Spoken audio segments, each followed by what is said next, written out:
Canto 1, Toward the Black Void.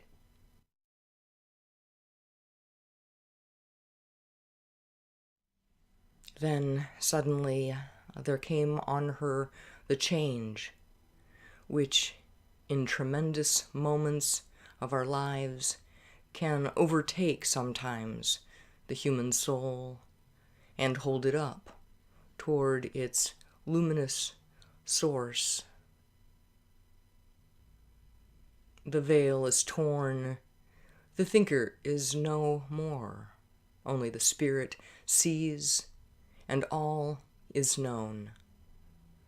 Then a calm power seated above our brows is seen, unshaken by our thoughts and deeds. Its stillness bears the voices of the world. Immobile, it moves nature, looks on life. This, in a moment's depths, was born in her.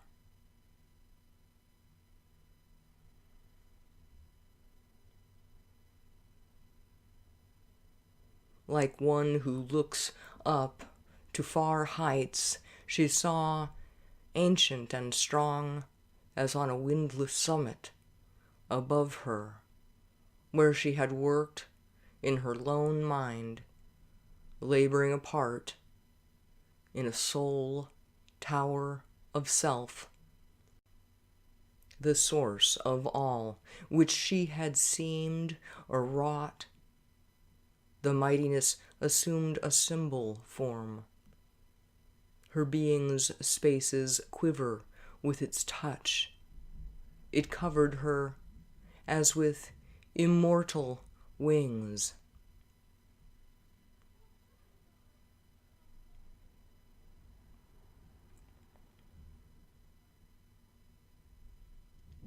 All in her mated with that mighty hour, as if the last remnant had been slain by death of the humanity that once was hers. A moment yet she lingered motionless and looked down on the dead man at her feet.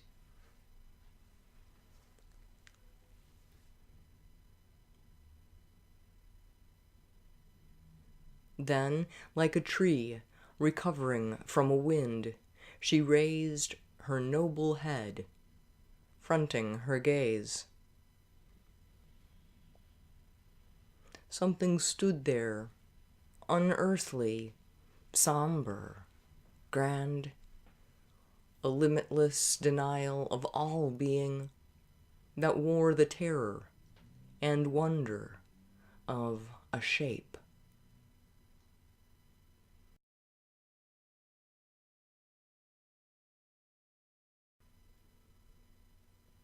The two opposed each other with their eyes, woman and universal God.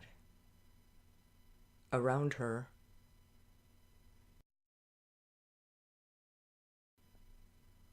piling their void, unbearable loneliness upon her mighty, uncompanioned soul, many inhuman solitudes came close.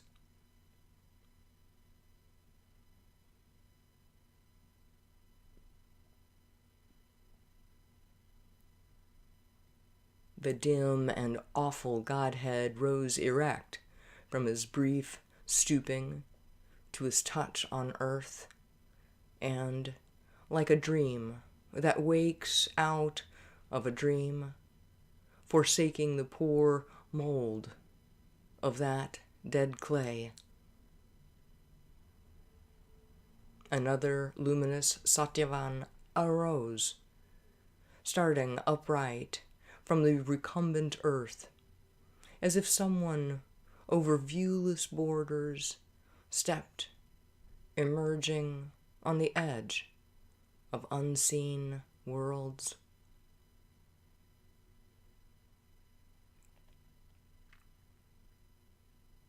Between two realms he stood, not wavering, but fixed, in quiet, strong expectancy, like one who, sightless, listens for a command. So they were immobile on that earthly field, powers not of earth, the one in human clay. Luminous, he moved away. Behind him, death.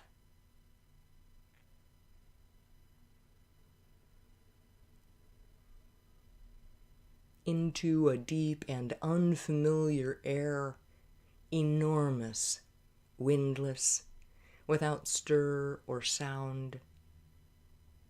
They seemed to enlarge away, drawn by some wide, pale distance from the warm control of earth. And her grown far, now they would escape. Then flaming from her body's nest, alarmed, her violent spirit soared at Satyavan.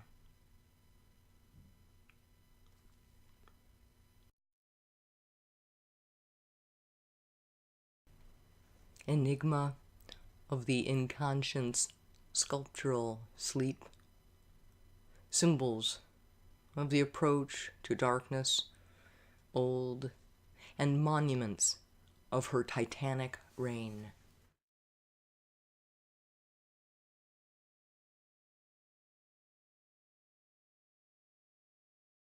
Then to the chill, sere, heavy line arrived, where his feet touched the shadowy march's brink. Turning arrested, luminous Satyavan looked back with his wonderful eyes at Savitri.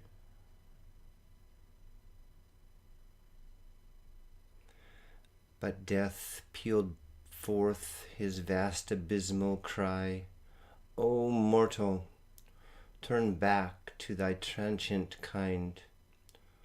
Aspire not to accompany death to his home, as if thy breath could live where time must die.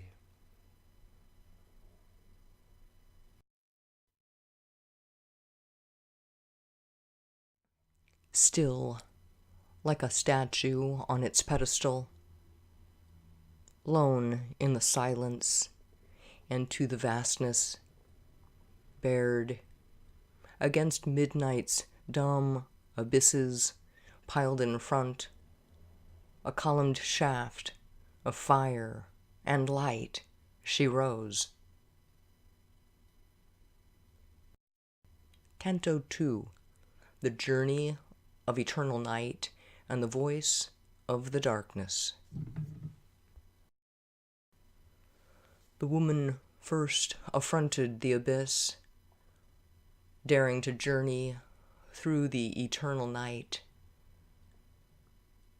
Armored with the light, she advanced her foot to plunge into the dread and hueless vacancy.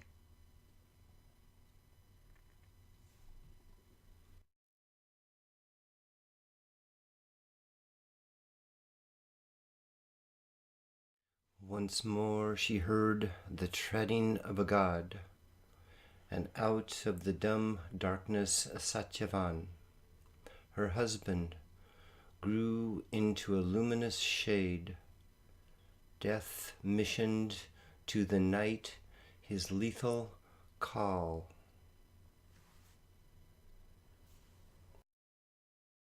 This is my silent, dark immensity, entombing the vanity of life's desires. Hast thou beheld thy source, O transient heart, and known from what the dream thou art was made?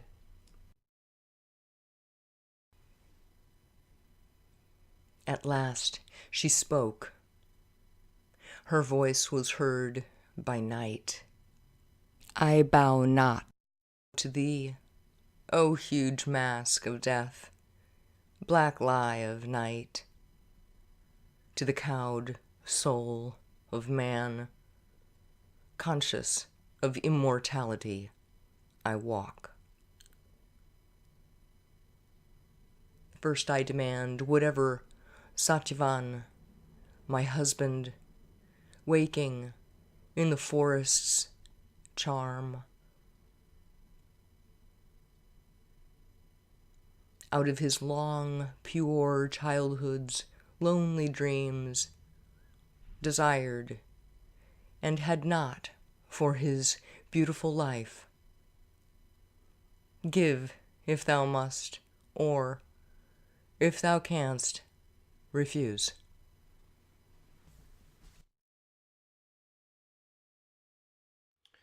Death bowed his head in scornful cold assent. Uplifting his disastrous voice, he spoke. I yield to his blind father's longing heart, kingdom and power and friends and greatness lost, and royal trappings for his peaceful age, the pallid pomps of man's declining days, the silvered decadent glories of life's fall.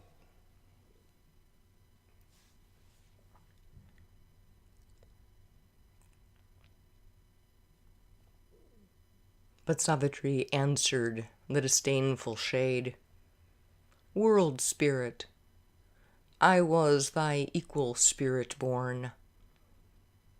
I am immortal in my mortality.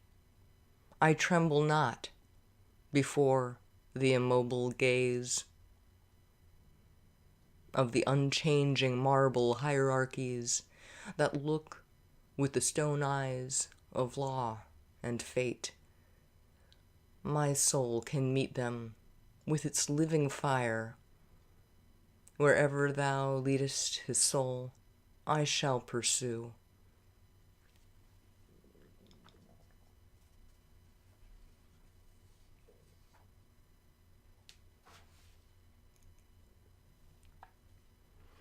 Against the woman's boundless heart arose the almighty cry of universal death.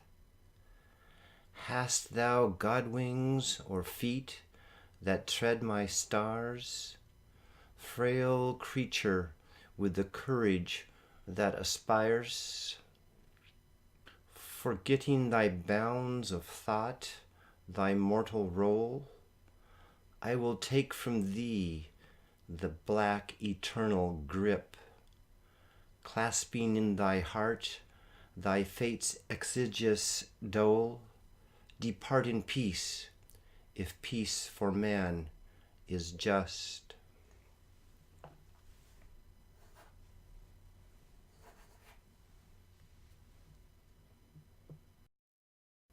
But Savitri answered, meeting scorn with scorn, Thy mortal woman, to the dreadful Lord.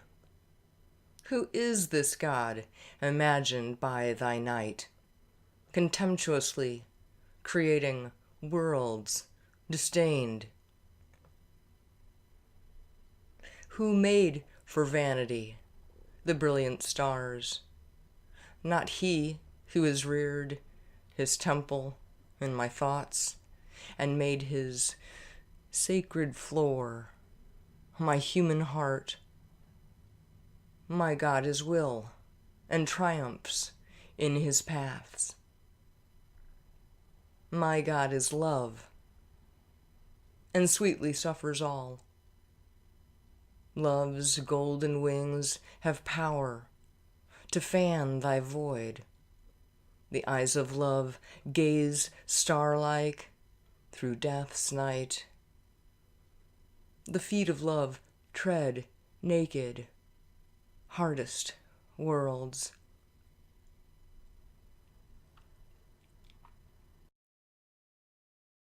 Once more a thought A word in the void arose, and death made answer to the human soul. Wilt thou claim immortality, O heart? Crying against the eternal witnesses that thou and he are endless powers and last? Death only lasts, and the inconscient void. All from my depths are born. They live by death. All to my depths return and are no more. I, death, am the one refuge of the soul.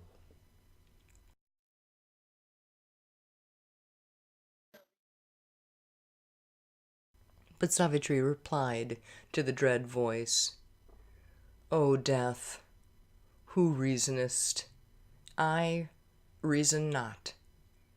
I am, I love, I see, I act, I will. Love in me knows the truth all changings mask. I know that knowledge is a vast embrace. I know that every being is myself. In every heart is hidden the myriad one. I know the calm, transcendent, hears the world. The veiled inhabitant, the silent Lord. I feel his secret act, his intimate fire. I hear the murmur of the cosmic voice. I know my coming was a wave from God. For all his sons were conscient in my birth, and one who loves in us came veiled by death. Then was man born amongst the monstrous stars, dowered with a mind and heart to conquer thee.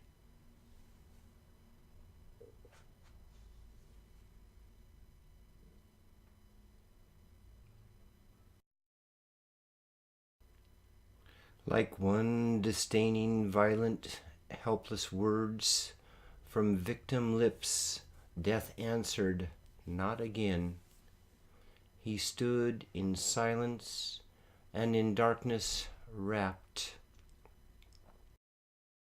Half seen in clouds appeared a somber face. Night's dusk tiara was his matted hair, the ashes of the pyre his forehead's sign.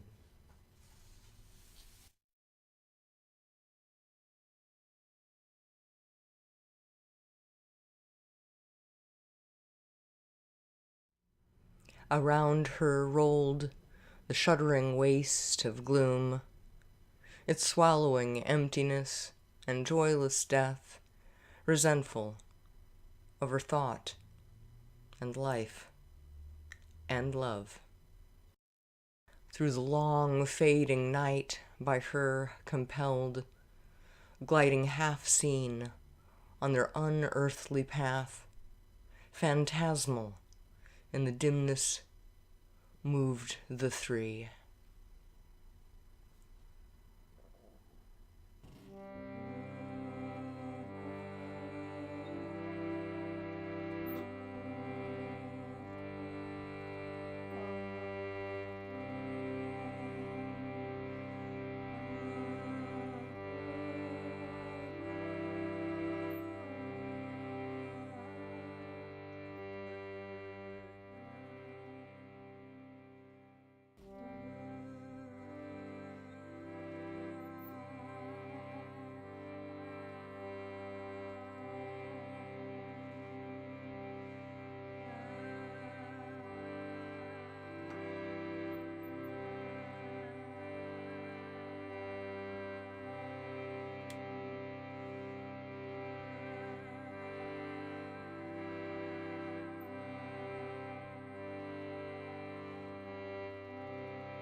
Canto 1. The dream twilight of the ideal.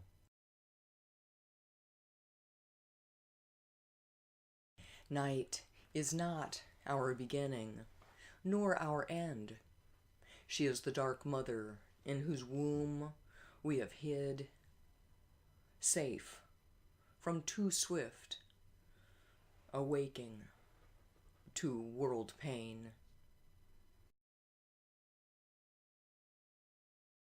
Assailed in the sovereign emptiness of its reign, the intolerant darkness paled and drew apart, till only a few black remnants stained that ray.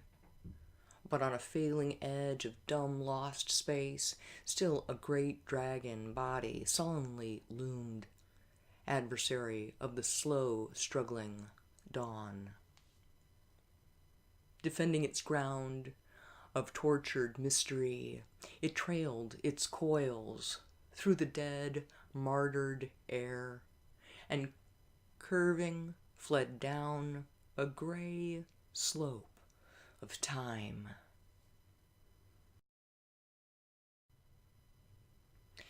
There is a morning twilight of the gods, miraculous from sleep, their forms arise, and God's long nights are justified by dawn. Into a happy, misty, twilit world where all ran after light and joy and love, she slipped. There, far-off raptors drew more close.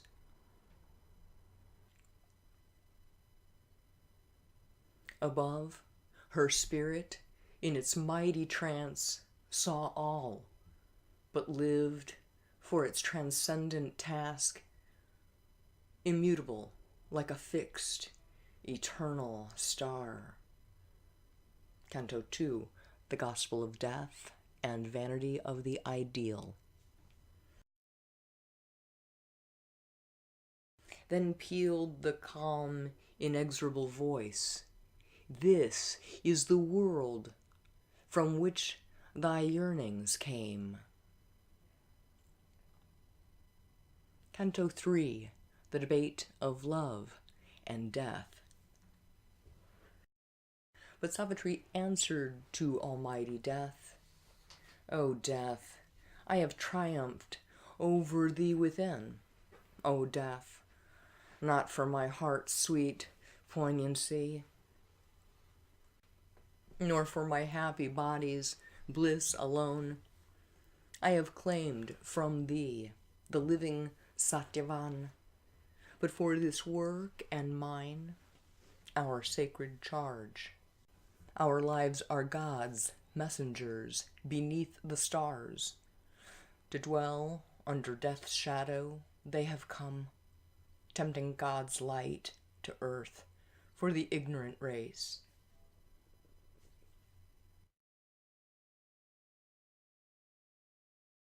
But to the woman Death the god replied, "O human face, put off mine pained masks, the animal bee, the worm that nature meant. Accept thy futile birth, thy narrow life."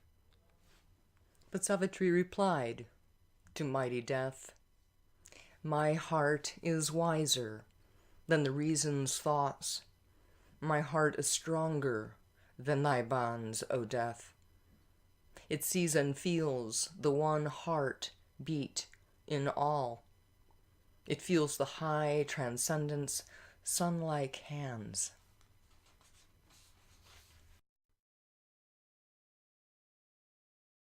Death bowed his sovereign head in cold assent. "I give to thee, saved from death and poignant fate, whatever once the living Satyavan desired in his heart for Savitri. Return, O child, to thy forsaken earth." But Savitri replied, "Thy gifts resist. Earth cannot flower if lonely I return.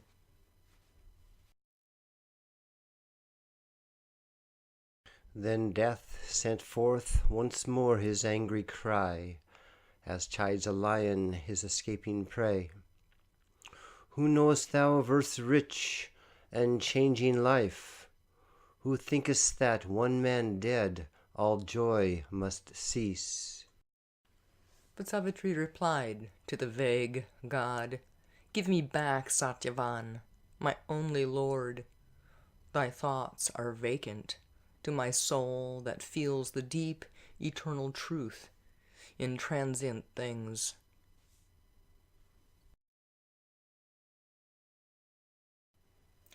The mortal led, the god and spirit obeyed, and she, behind, was leader of their march, and they in front were followers of her will.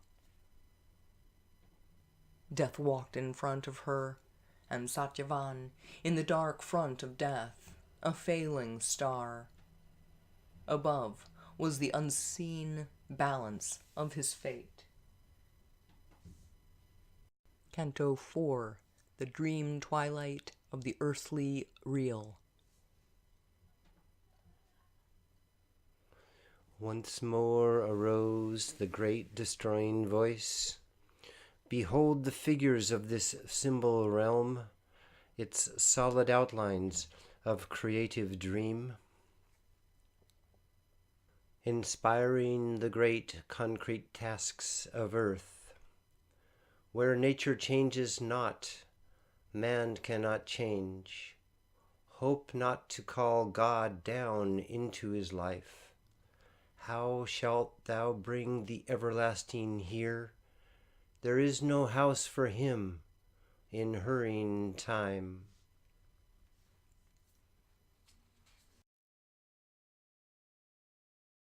But Savitri answered to the sophist god, "If the chamber's door is even a little ajar, what then can hinder God from stealing in? Or who forbid his kiss on the sleeping soul? Already God is near, the truth is close. A lonely freedom cannot satisfy a heart that has grown one with every heart.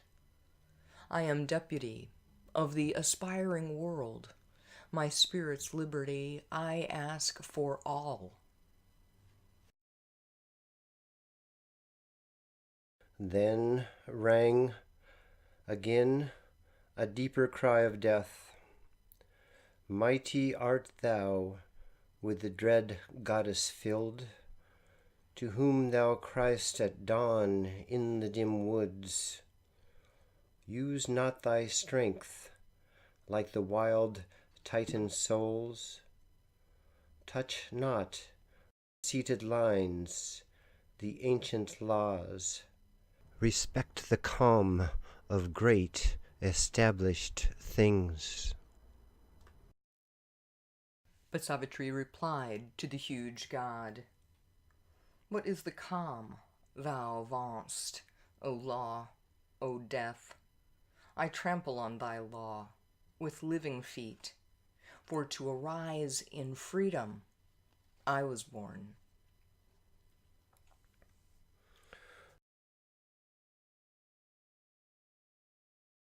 Death replied to her, "Why should the noble and immortal will stoop to the petty works of transient earth, freedom forgotten and the eternal's path?" She answered, "Straight I trample on the road. The strong hand hewed for me, which planned our paths. Freedom is this, with ever-seated soul, large in life's limits, strong in matter's knots.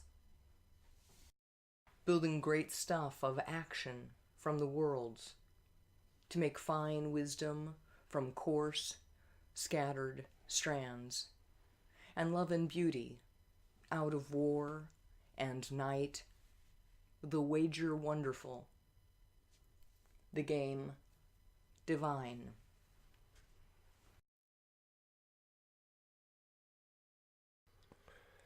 Immutable, death's denial met her cry. All things hang here between God's yes and no. Two powers real, but to each other untrue.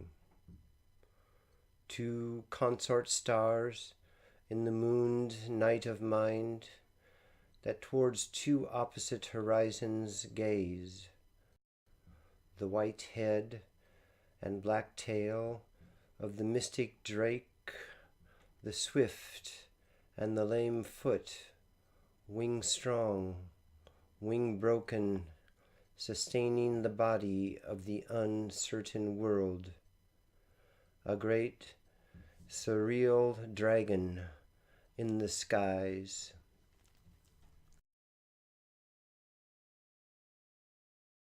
The woman answered to the mighty shade, and as she spoke, mortality disappeared. Her goddess self grew visible in her eyes. Light came, a dream of heaven, into her face.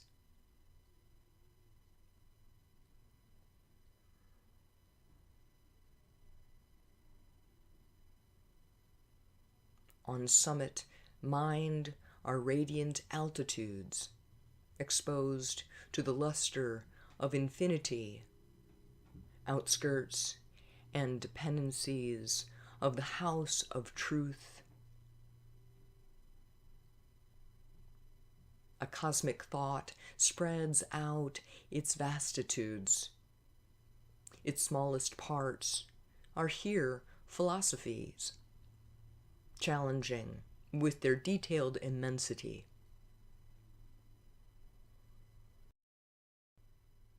But higher still can climb the ascending light. There are vasts of vision and eternal suns, oceans of an immortal luminousness, flame hills assaulting heaven with their peaks.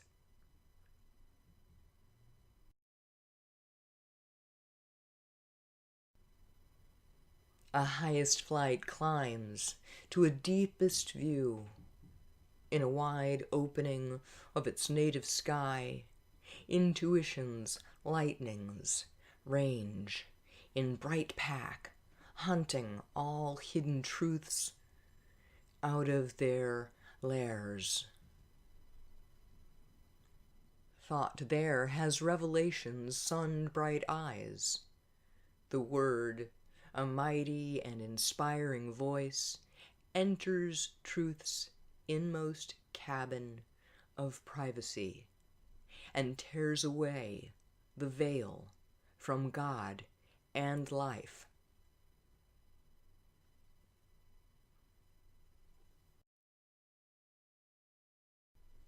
End of Book 10, the book of the Double Twilight.